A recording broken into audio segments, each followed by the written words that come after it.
সেটা হচ্ছে emotional agility. এই বইটা আমি ঈদের ছুটিতে পড়েছিলাম এবং খুব ভালো লেগেছিল, এবং এটা আসলে আমাদেরকে ইফেক্টিভ কমিউনিকেশন করতে হেল্প করে।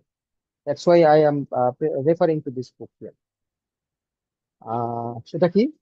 সেটা হচ্ছে যে আমরা অনেক সময় আহ আটকা পড়ি, আমাদের হুক, মেন্টাল হুকে আটকা পড়ি।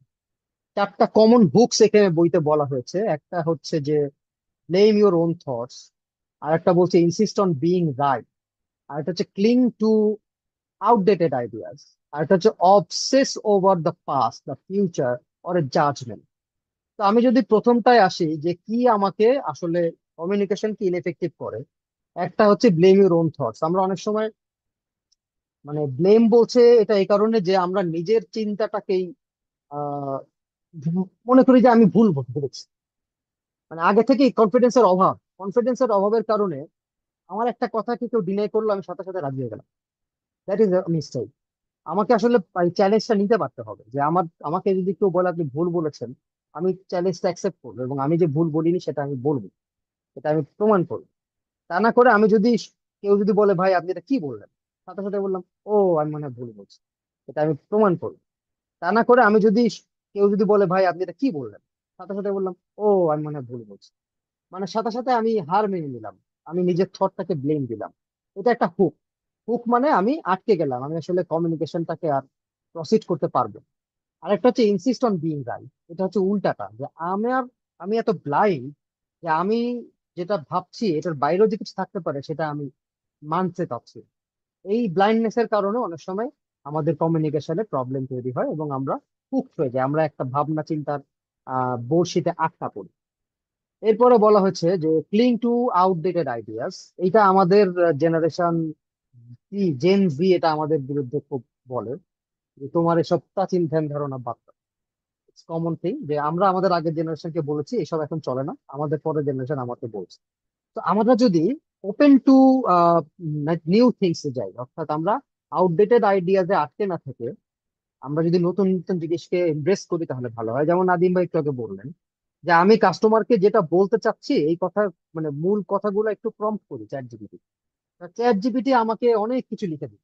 তাহলে হবে কি, আমি অনেক হয়তো যা বলতাম না কিন্তু বললে ভালো হতো এরকম জিনিসও চলে আসে, বা আমি জানি কিন্তু আমি বলার সময় মিস করতাম, ওইটা আমাকে রিমাইন্ড করে দিচ্ছে। তার মানে আমরা আউটডেটেড আইডিয়া থেকে বেরিয়ে গেছি, আমরা এখন যে কোনো কাজেই চ্যাট জিপিটি বা অনেক রকমের টুলস আছে সেগুলো হেল্প নিতে পারি। এরপরের হুকটা হচ্ছে অবসেস ওভার দ্য পাস্ট, বা future or judgement. Obsess over the past এটা খুব কমন, এটা মাঝে মাঝে আমার মধ্যে আমি পাই যে আমি পাস্টে কি করেছিলাম ওইটাতে আমি বেশি সময় কাটাই, এই চিন্তাতে। যার ফলে আমি প্রেজেন্টে থাকি না। এর ফলে আমার প্রেজেন্টটা ক্ষতিগ্রস্ত। আবার অনেক মানুষ আছে এত বেশি ফিউচারিস্টিক যে সে মানে বর্তমানের বিষয়গুলো নিয়ে মাথা ঘামে, মানে ফিউচার নিয়ে মাথা, বা জাজমেন্টাল হয়ে। দিস থিংস আর হুকস, যেটা আপনাকে প্রপারলি কমিউনিকেট করতে বাধা প্রদান। আহ এখানে কয়েকটা ইয়ে দিয়েছে, সমাধান দিয়েছে। তা হচ্ছে চারটাই দেখাই দিলাম একবারে, কারণ একটু পরেই মিটিংটা ক্লোজ হয়ে যাবে। একটা হচ্ছে শো আপ। শো আপের মানে হচ্ছে ফেস ইউর ইমোশন। মানে আপনি যে কারণে আহ মানে বাধাগ্রস্ত হচ্ছে, এটা কি ভয়, নাকি সেটা বিরক্তি, নাকি সেটা রাগ, নাকি সেটা কষ্ট, মানে আপনার কোন অনুভূতি আপনাকে এগিয়ে যেতে বাধা দিচ্ছে, এই অনুভূতিটাকে আপনি ফেস করেন। আমরা অনেক সময় বুঝি না, যে আমরা বলি যে ভালো লাগতেছে না কিছু, কিন্তু কেন ভালো লাগছে এটা আমরা অনেক সময় বুঝি না। ওই ভালো না লাগার অনুভূতিটার নাম বের করতে হবে এবং সেটাকে ফ্রন্টে নিয়ে আসতে হবে। তো সেটা আমার মানে দুঃখ, কষ্ট, রাগ, ক্ষোভ, ভয়, মানে কি অনুভূতি আমাকে আটকে রাখছে। নেক্সট হচ্ছে যে স্টেপ আউট, অর্থাৎ ওই অনুভূতিটাকে পাশে সরিয়ে রেখে আমাকে নিউট্রাল হতে হবে। এটা একটা সহজ একটা উদাহরণ দিই। ধরেন আপনার সাথে আপনার কলিগের ঝগড়া হচ্ছে, কোন একটা বিষয় নিয়ে তর্ক হচ্ছে। ওই তর্কে আপনাকে জিততেই হবে, কিন্তু আসলে আপনি ঠিক বলছেন কি বলছেন না এটা জাজ করতে পারছেন না, আপনাকে মনে হচ্ছে আপনি কারেক্ট। তো এরকম দেখা গেল যে এই ঝগড়াটা কন্টিনিউ হচ্ছে, তার সাথে মনোমালিন্য হচ্ছে, বসের সাথে হতে পারে, সাবঅর্ডিনেটের সাথে হতে পারে। আপনাকে এইরকম সিচুয়েশনে আপনাকে স্টেপ আউট করতে হবে, এই স্টোরি থেকে বেরিয়ে গিয়ে।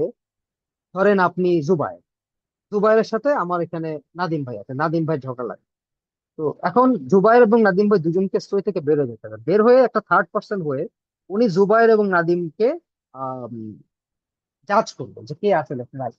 অর্থাৎ আপনি যখন আপনার নিজের স্টোরি থেকে বের হয়ে আপনি বাইরে থেকে স্টোরিটাকে দেখবেন, তখন আসলে আপনি আপনার ভুল, আপনার কাউন্টার পার্টের ভুল, এগুলো বুঝতে পারবেন। তো এটা একটা মানে ওয়ে আউট, কিভাবে এই হুক থেকে আমরা, মেন্টাল হুক থেকে আমরা বেরোতে পারি। থার্ডটা বলা হয়েছে যে ওয়াক ইউর ওয়াই।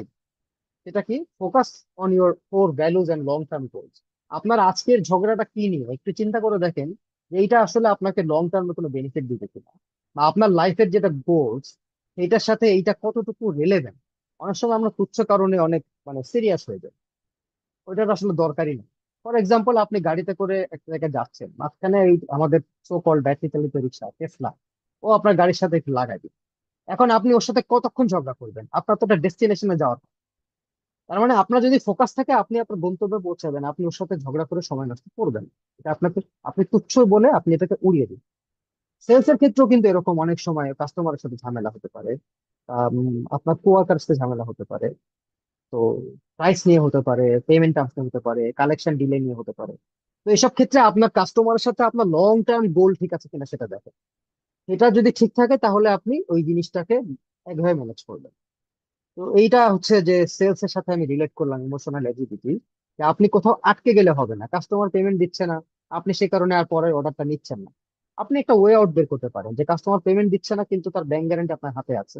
সুতরাং আপনার, আপনি যতক্ষণ সে তার ক্রেডিট ভ্যালু আর ব্যাংক গ্যারান্টি ভ্যালু এক্সিড না করছে ততক্ষণ আপনি তাকে বাকিতে দিতেও পারেন, যাতে করে আপনার সেলটা কন্টিনিউ হয়। তো আপনাকে লং টার্ম গোলস মাথায় রেখে আসলে ডিসিশন নিতে হয়, সবসময় ছোট ছোট জিনিসকে অনেক বেশি টাইম দিয়ে অনেক সময় বড় জিনিস হাতছাড়া হয়ে যায়। মুভ অন, এটা আসলে ওইটারই একটা মানে কন্টিনিউশন, যে go for tiny steps and continual improvement. অর্থাৎ আপনি কোথাও আটকে না থেকে আপনি ছোট ছোট করে হলেও কন্টিনিউয়াসলি নিজেকে ইমপ্রুভ করেন এবং প্রতিদিন নিজেকে এক্সেল করার চেষ্টা করেন। আপনি আগের দিন একই কাজ করেছেন, আজকে একই কাজ করুন, বাট আপনি একটু সকালে উঠে একটু ডায়েরিতে লিখে ফেলেন যে আপনি আজকে যে কাজগুলো করবেন এটা আগের থেকে কি করে বেটার করবেন। আপনি যদি রাইট ডাউন করেন এবং আপনার যদি দিনের প্ল্যানিংটা শুরুতেই হয়ে যায়, তো তাহলে you can move on faster. তো এই যে মেন্টাল ইমোশনাল এজিলিটি মানেই হচ্ছে যে, এজিলিটির বাংলা তো ক্ষিপ্রতা, আবেগীয় ক্ষিপ্রতা। অর্থাৎ আপনার আবেগটা যেন আপনাকে সামনে এগিয়ে যেতে ফিউয়েল দেয়, আপনাকে যেন আটকে না দেয়। কোনো কোনো আবেগ মানুষকে এগিয়ে নিয়ে যেতে সাহায্য করে আর কোনো কোনো আবেগ মানুষকে আটকে রাখে। তো আবেগ কন্ট্রোল করতে পারলে আপনি ইমোশনাল এজিলিটি গেইন করতে পারেন, এবং ওই ইমোশনাল এজিলিটি আপনাকে আপনার কাস্টমারের সাথে নেগোসিয়েশনে উইন করাতে পারে, আপনার সেলস টার্গেট অ্যাচিভ করতে উইন করাতে পারে, আপনার পেমেন্ট কালেকশন অন টাইম নিতে উইন করাতে পারে। কারো যদি কিছু বলার থাকে বলতে পারেন, তা না হলে আমি একটু ব্রেকে যাব।